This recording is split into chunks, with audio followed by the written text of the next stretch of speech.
Hey everyone, welcome to our Vancouver Eastside Vineyard teaching time for Sunday, January the 31st. Mission Central weekend. I hope you're enjoying the events.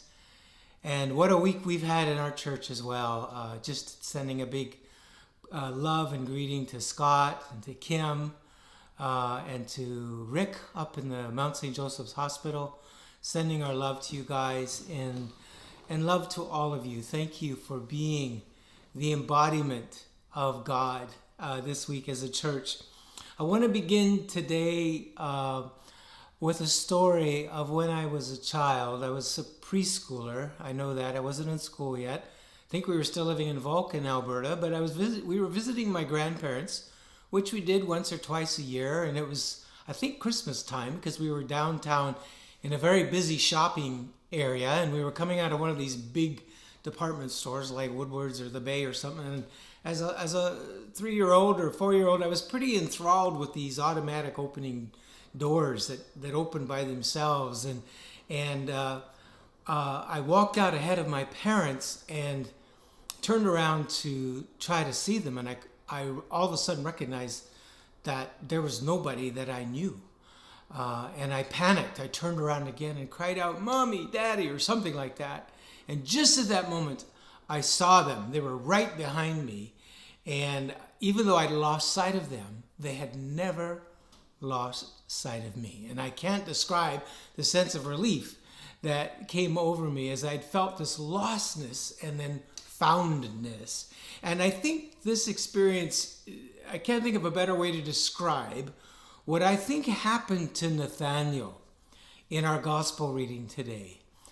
From John chapter 1, verses 43 to 51, which we've already read from. And this is part of our ongoing teaching series that we're in called Embodiment. Seeing the good news through the eyes of John the Beloved, who had a front row seat to the most incredible event in human history. And that was that the Creator joined the creation by becoming embodied, by becoming a human being in the life, death, and resurrection of Jesus Christ, in order that God could be known. God's longed to be known.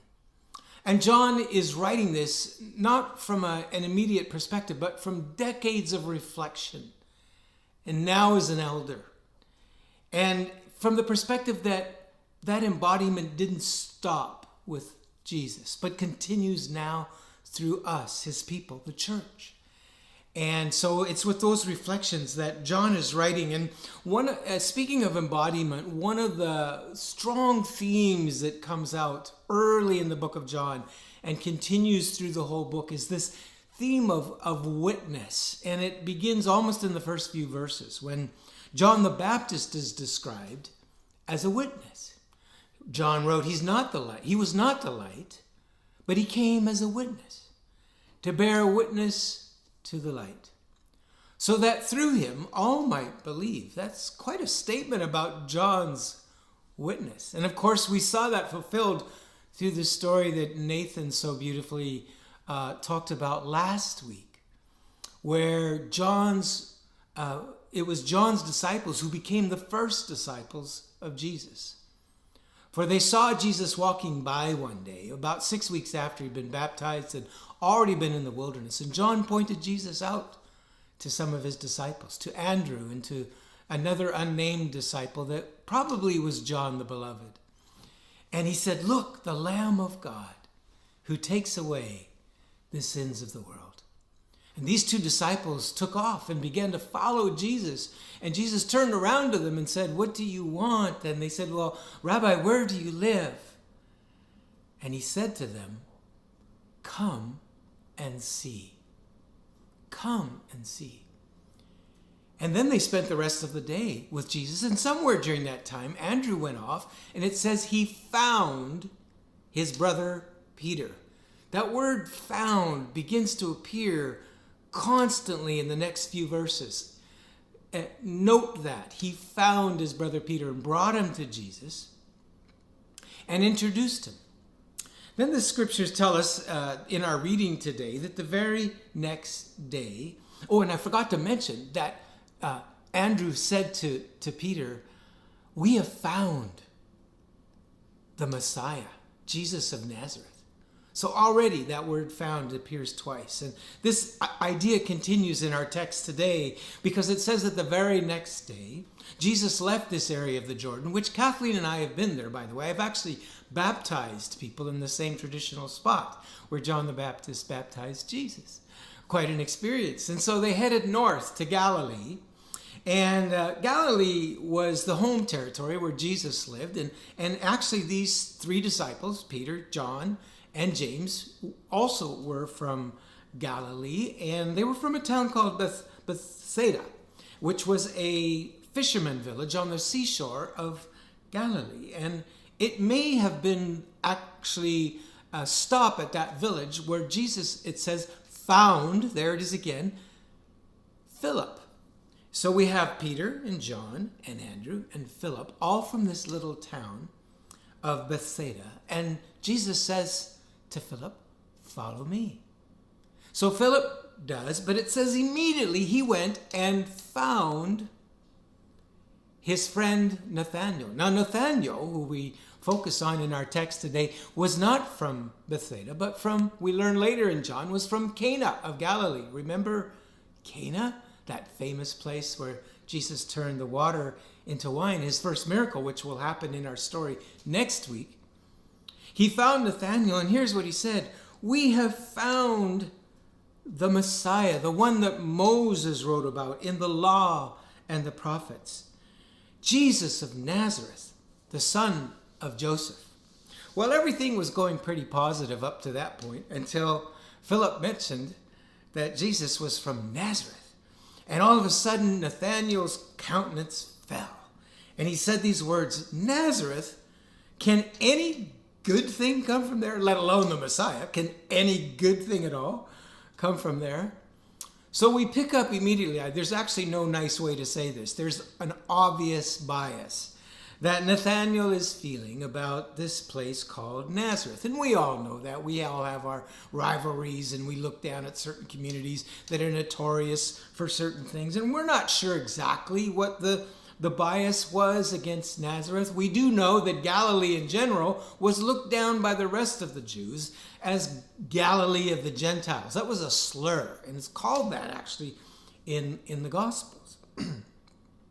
So it's possible that Nazareth had a bad reputation, but it's more likely that Nazareth was just plain boring. It was just so ordinary. It wasn't glamorous like LA or New York or Jerusalem in their time. And how could something so amazing come from a place so ordinary? And this was one of the biggest barriers that Jesus faced in his home territory. It was his ordinariness. That, in fact, any time in the Gospels, did you notice that when he's called the son of Joseph, it's never in a positive light. It's always it's like demeaning, the carpenter's son. It's like a put down. And in order to see God, there is bias and prejudice often that has to be overcome. You know, there's a lot of people that have prejudice to seeing God and seeing Jesus because of bad experiences they've had with the church. They've been hurt. And whatever the bias was and the prejudice was that Nathanael was experiencing, I love Philip's approach. He says the phrase again that we heard earlier today and last week, come and see. Come and see. He doesn't argue with him. He doesn't try to talk him out of his bias, his hurt, his woundedness. He just is a friend. He's present with him and he just says, hey, come and hang out, come and see. And that word see is a profound word. It's not just physically see. It's actually come and move from what you see to insight. Move from sight to insight by just hanging out. And I love that, Nathanael's approach, or Philip's approach with his friend, Nathanael. So to Nathanael's credit, he was open to coming and seeing. He was willing to overcome whatever emotional bias and discomfort he may have felt about checking out a Messiah from Nazareth. And Jesus was obviously impressed with this because when he saw Nathanael approaching, he said to him, "Here truly is an Israelite in whom there is no deceit." And we see in the text right away, Nathanael almost gasps with astonishment. And he says, "How do you know me?" Well, what was the nature of the astonishment that Nathanael was feeling in this moment? Well, Jesus then says to him, "Well, I saw you while you were still under the fig tree before Philip called you." And if he was astonished before, by now he's totally in shock. And he cries out, "Rabbi, you are the Son of God. You are the King of Israel." These terms, Son of God and King of Israel, were common terms for the Messiah in the Old Testament. Son of God, of course, from Psalm 2, "You are my son. Today I've begotten you." And the Messiah was seen as the King of Israel. So what was so astonishing to Nathanael? What so got him in this text? And how did he move from skepticism to faith so quickly? Well, much commentary has been written about the significance of the fig tree, and you know the Old Testament, under the vine and fig tree, which Amanda Gorman mentioned in her inaugural poem last week, is quite a famous phrase, and we can get so caught up in that we miss the forest for the proverbial tree, the fig tree. So yes, I could talk about being under the fig tree. It was actually an idiom or an expression that commonly meant for a Jewish person or an Israelite to be meditating in silence and solitude on the Torah. This was a common term. So it's likely that Nathanael was indeed doing that at that very moment. But I think what's shocking to him is when Jesus said, "You are a true Israelite."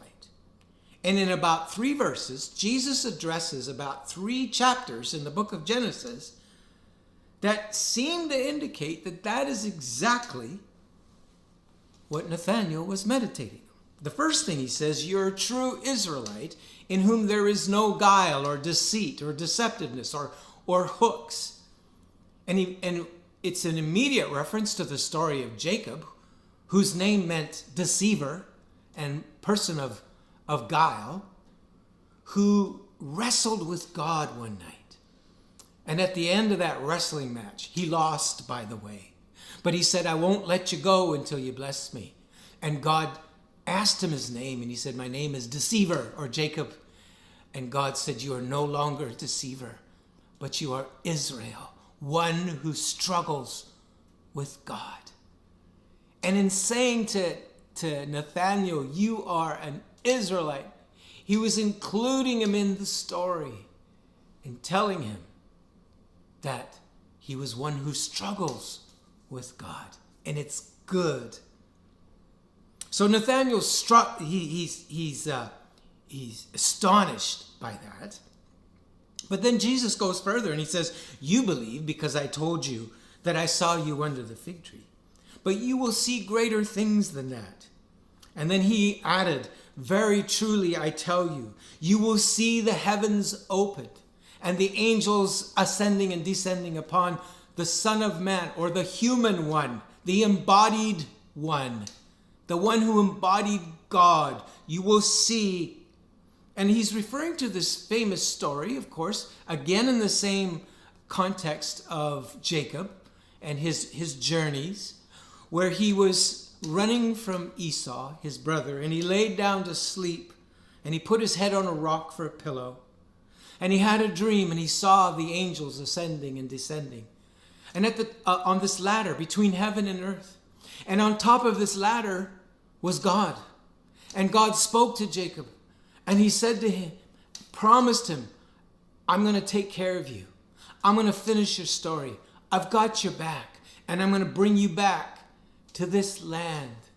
And Jacob woke up and he looked around and everything was ordinary again. No ladder, no vision. But he said, "Surely God is in this place." But I wasn't aware of it.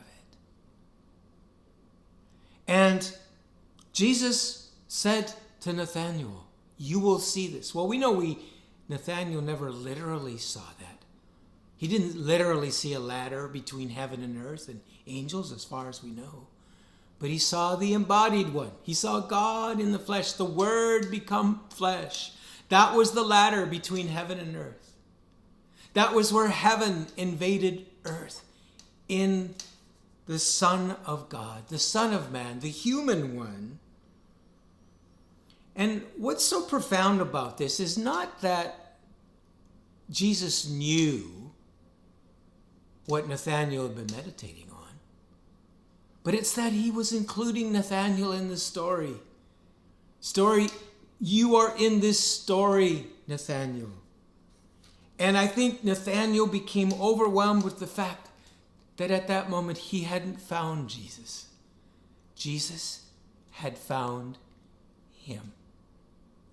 He knew and loved Jesus because Jesus first knew and loved him. He hadn't chosen Jesus, but Jesus had first chosen him. Now, historically, Nathanael became part of the story. We know that. We're not sure if he was one of the 12 disciples or whether he was one of the 70, because he never appears in the lists of the 12 in the other Gospels. However, a lot of scholars believe that Nathanael was actually Bartholomew, because Bartholomew is actually a family name. Bar, meaning son of, and Ptolemy is the name of his father. So Nathanael could very well have meant his given name, which is gift of God. And whether he was part of the 70 or part of the 12, or whether it's one of us here 2,000 years later, the fact is we're called to bear witness, to be the embodiment, the ongoing embodiment of God in the earth, to be that ladder where heaven and earth meet, where the angels ascend and descend, and where God says, I've got your back. Nathanael felt included in this river. He all of a sudden realized it really wasn't up to him, that all he needed to do was go with that current of God's love and grace and not resist it and not fight it. I want to close with a story of one of our homestay daughters. Her name is Unsu, not Insu, but Unsu. We always had trouble saying her name. One of the few times. I got most of the Korean names. But this one, so we called her Sue. And she came to live with us, a university student, to live with us for a few months to learn English a few years ago. And Sue was one of these Koreans that had many bad experiences with Christians. She told us later that they had been pushy. They were always pushy. They had a reputation of being aggressive on the transit and in the street corners. So she avoided them like the plague. She was a professed atheist.